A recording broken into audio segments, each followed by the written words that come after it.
నా బండికి డ్యామేజ్ అనేది నువ్వేమైనా చూసినావు మళ్ళీ బండికి ఎంత డ్యామేజ్ అయింది మళ్ళీ నీ బండి కంటే ఏమని అనుకుంటే డబ్బులు కట్టాలి. ఎందుకు కట్టియాలి? కట్టాల్సిందే. నేను కట్టియాను.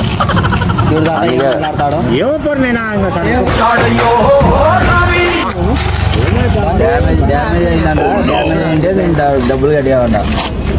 నా బండికి ఇది నాదన్న బండి. పెట్టుకొని పోలీసు వాళ్ళ ఫోన్ సాగు చేస్తాను అన్న. నేను పిల్లోడని భయపడిస్తున్నాడు. నువ్వేనా చూసుకొని పోవచ్చు కదన్నా. ఏంటి అందుకే డ్యామేజ్ అయిందని చూపించాను. ఎంత ఉన్నాడు డ్యామేజ్ కాకుండా డబ్బులు కట్టియాలంట.